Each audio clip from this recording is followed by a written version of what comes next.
Bonjour et bienvenue. Aujourd'hui, on va explorer un outil d'IA qui fait pas mal de bruit dans le monde du SEO français, Wisewand, et surtout sa nouvelle version, la V2. Oui, bonjour. Alors pour préparer ça, on a regardé pas mal de choses, des tests, ce que dit WiseOne sur son site, et puis beaucoup de retours d'utilisateurs, d'experts aussi. Mhm. L'idée, c'est de voir ensemble ce qui rend cet outil différent, de regarder de près les fonctions clés, surtout celles de la V2, voir un peu les plus, les moins, et puis pour qui ça peut vraiment être utile. Voilà, décortiquer un peu la bête. C'est ça. Alors, pour commencer, Wisewand, donc outil IA français, créé par des gens qui sont eux-mêmes éditeurs de sites. Ils s'appellent les Wizards. Et ça se sent, hein. L'outil est vraiment pensé pour le SEO, l'affiliation, l'e-commerce. Tout à fait. Et là, ils sortent la V2. Ils disent pas mise à jour, ils disent révolution. Carrément.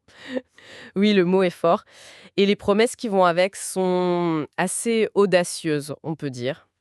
Le chiffre qui revient partout, c'est la vitesse, multipliée par 7 apparemment. Ah oui.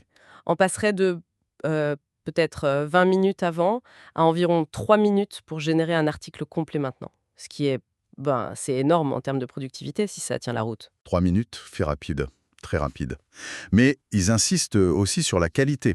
Ils disent que le style est très naturel, que c'est difficile à repérer pour les détecteurs d'IA, et ils ajoutent un point sur la fiabilité technique.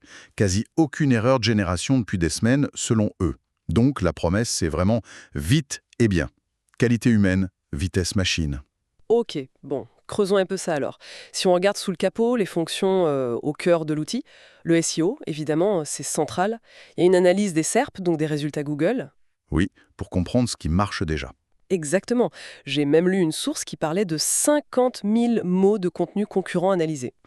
C'est beaucoup de contexte. Ah oui, effectivement, c'est une analyse assez profonde là. Et à partir de ça, l'outil va intégrer les bons mots-clés, proposer des titres qui performent bien, travailler l'optimisation sémantique.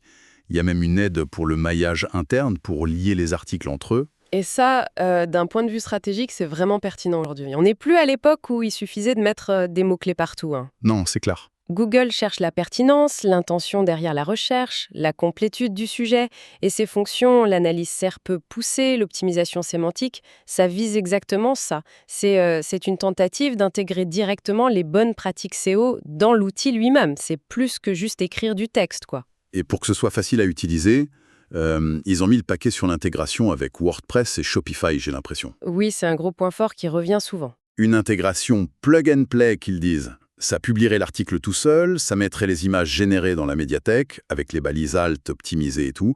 Ça a l'air de simplifier drôlement le process. Mhm. J'ai vu un témoignage, une certaine Sophie R, qui dit gagner facile 2 heures par article juste sur la mise en ligne et les images. 2 heures.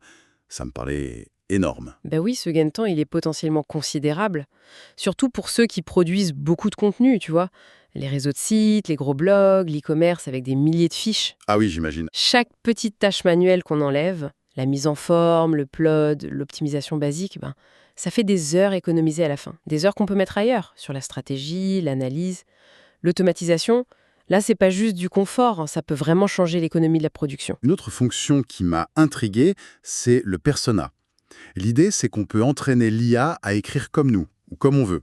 Le ton, les expressions, la ponctuation, même les emojis. Ah, ça c'est intéressant. Un utilisateur, Alexandre D, dit même que ça imite tellement bien son style qu'il a vu le taux de lecture de ses articles grimper de 40%. Encore un chiffre. Waouh. Presque trop beau, non? C'est vrai que 40%, ça sort d'un témoignage, donc prudence. Mais l'idée derrière cette fonction, elle est essentielle. Le gros reproche qu'on fait aux IA, c'est souvent ce côté un peu lisse, générique. Oui, sans âme. Reconnaissable, c'est crucial pour créer un lien, pour se différencier. Si cette fonction persona arrive ne serait-ce qu'un peu à recréer ça, eh bien, elle touche un point sensible. On n'est plus juste dans produire du texte, mais dans produire du texte qui ressemble à nous. C'est une réponse au défi de l'authenticité. Et là, la nouveauté V2 qui fait du bruit, les images inline. Si j'ai bien compris, l'outil ne fait pas que le texte, il crée aussi les images. C'est ça, automatiquement, pertinentes par rapport au texte, en haute résolution. Et il les met dans l'article. Oui, aux endroits logiques apparemment. Et avec les attributs alt pour le SEO déjà remplis. Ah ouais, ça change tout par rapport à la corvée de chercher des images dans les banques d'images, non? Ah mais complètement. Le visuel, c'est hyper important. Ça accroche l'œil, ça aère, ça améliore l'expérience. Et ça peut même aider pour Google Images. Trouver des images de qualité, pertinentes, libres de droit. C'est un boulot énorme et parfois ça coûte cher. C'est clair. Donc si WiseWand V2 automatise ça, avec des images uniques et dans le contexte, c'est un avantage énorme. Gain de temps fou, et potentiellement ça améliore les métriques d'engagement. Temps sur la page, taux de rebond, ce qui plaît à Google. Et il parle même d'aller plus loin, adapter les images au style de la marque, générées pour les réseaux sociaux. On voit qu'ils veulent une solution de plus en plus complète, hein. Les sources parlent aussi d'autres petits ajouts, V2, des encarts en bref pour résumer des sections, Pratique pour le lecteur pressé. des citations intégrées, la possibilité d'imposer un plan très détaillé si on veut garder le contrôle, et une API complète aussi. Ça, c'est pour les plus techniques, j'imagine. Exactement. L'API, ça ouvre la porte à des automatisations plus poussées, à intégrer WiseWand dans d'autres systèmes, très utiles pour les agences ou les très gros acteurs. Pour le reste, les encarts, les citations, ça vise à enrichir le contenu, à améliorer la structure, toujours pour plaire aux lecteurs et aux moteurs. Il parle aussi d'algorithmes de vérification, sûrement liés à leurs promesses de qualité et d'indétectabilité. Tout ça forme un ensemble assez cohérent. Ouais. Ce qui est intéressant aussi, c'est qu'il n'y a pas qu'une seule façon de faire. Il y a plusieurs modes qui bénéficient tous de la V2. Un mode autopilote, simple et rapide. Pour ceux qui veulent pas se prendre la tête. Voilà. Un mode avancé pour plus de contrôle, et puis des modes très spécialisés. Affiliation pour les avis, les comparatifs. Il parle même d'articles Godzilla. Mhm. Oui, j'ai vu ça. Jusqu'à 14 000 mots, je crois. C'est massif. Clairement.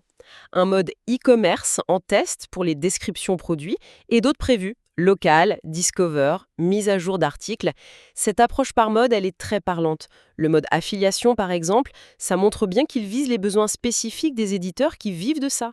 Ils savent ce qu'il faut pour un bon comparatif, un bon top X. Ils connaissent le métier. Voilà.